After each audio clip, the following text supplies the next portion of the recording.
Hi, it's Chet and Robin here with Sea Lake Journeys. Sea Lake Journey. Well, tonight we're going to talk about packing.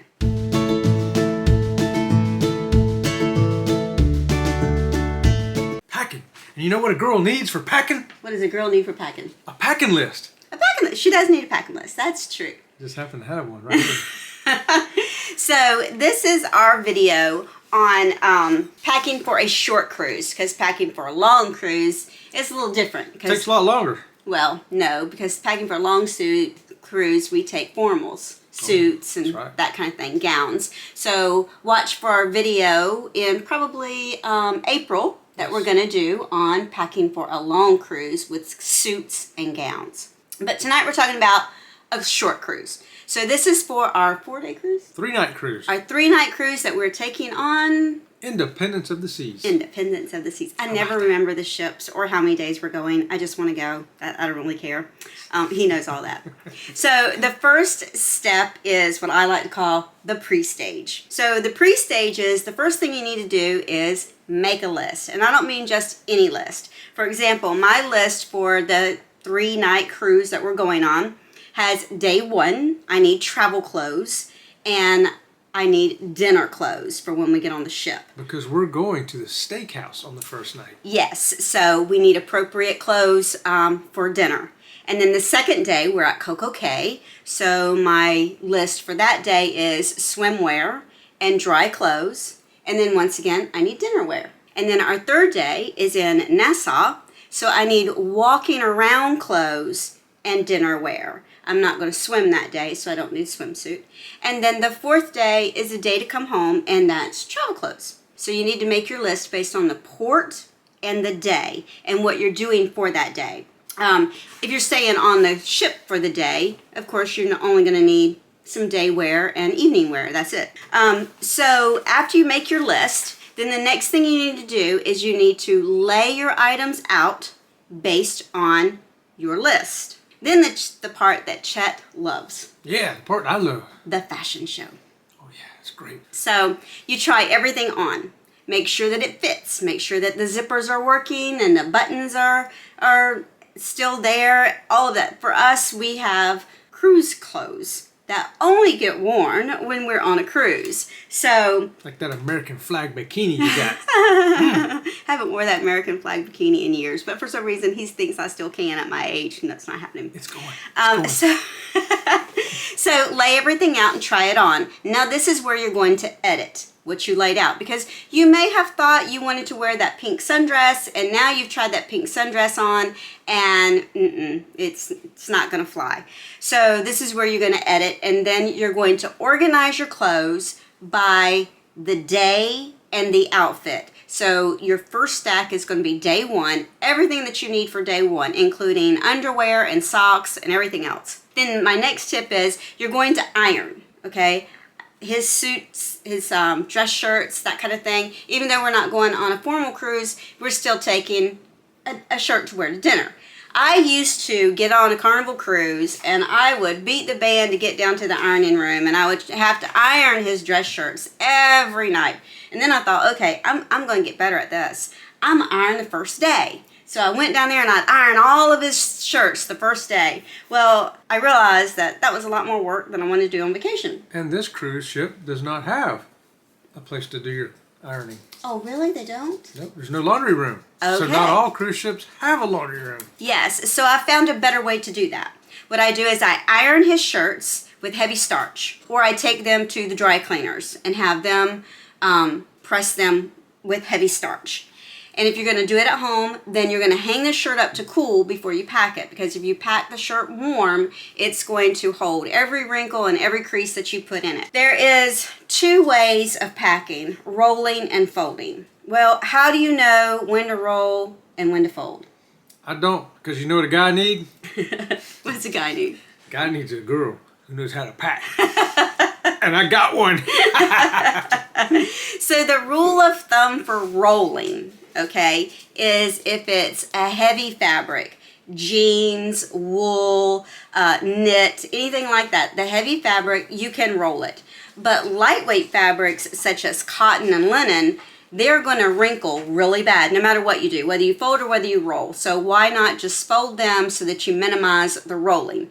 And another thing is, I have one of my daughters, they grew up as Girl Scouts, said they learned to roll clothes. I have one daughter that loves to roll her clothes as tight as she can get them. And then she's so upset because it's all wrinkled. Because even though it's rolled, you rolled it so tight that it kept every wrinkle and every crease in it. So if you are going to roll, roll light. And I have a demonstration of how to fold and roll clothes.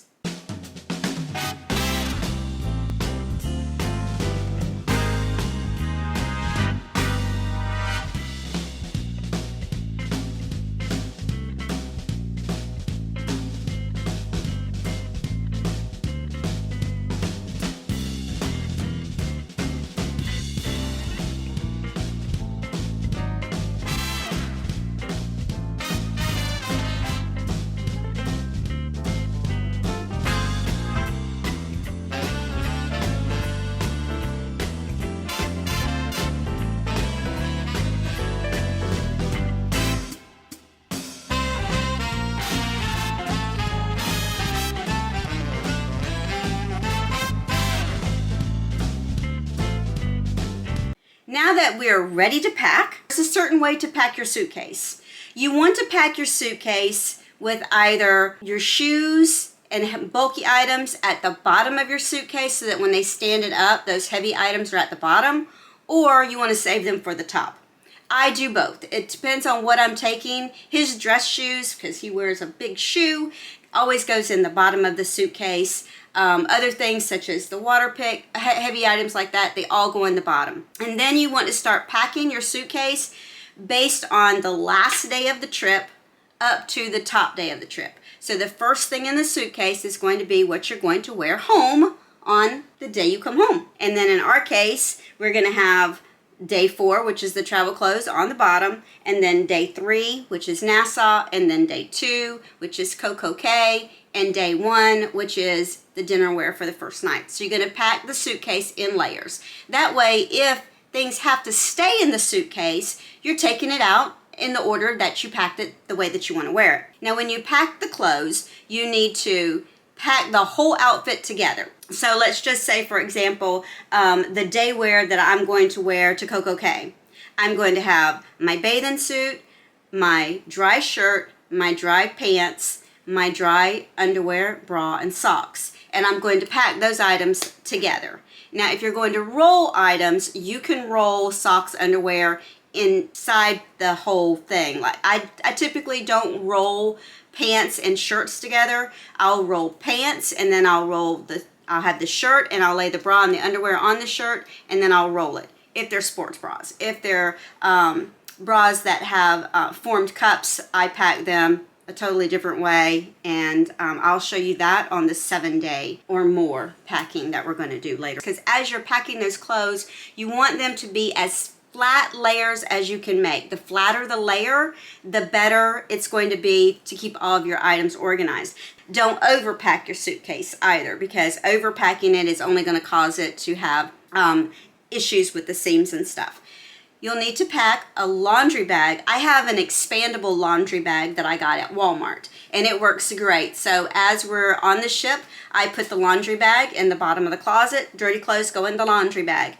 So that way when we come home, I have a garbage bag that I put, even though I may be folding the dirty clothes back up again so that they fit in the suitcase, I'm putting them in a garbage bag. It's nothing worse than having your suitcase smell like dirty clothes.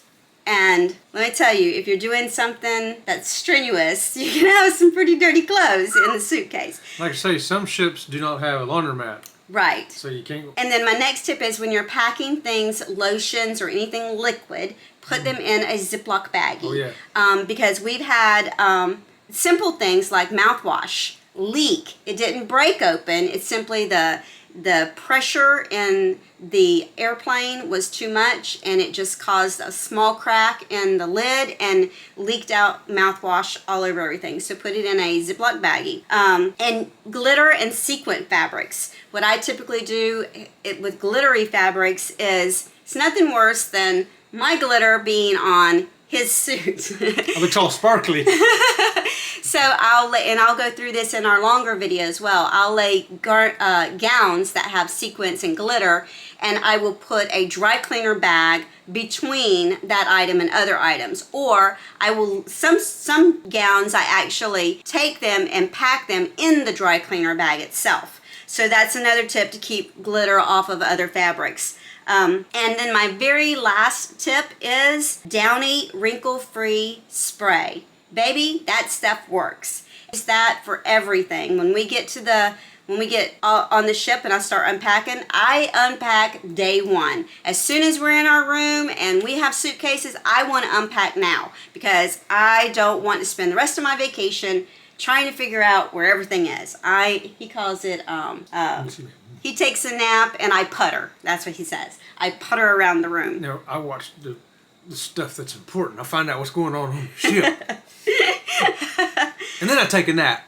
So that's my tips for packing for a short cruise. And like I said, in April, watch for my video on packing for a long cruise, and I will actually have examples of how to put the dress suit in the bag and gowns and that type of thing. Well, I hope you enjoyed the video. If you have, subscribe to our channel, and don't forget, Thumbs up. We've got a couple of videos coming, how to cruise on a budget, part 1 and part 2, and our adventures on the Independence of the Seas. You don't want to miss that.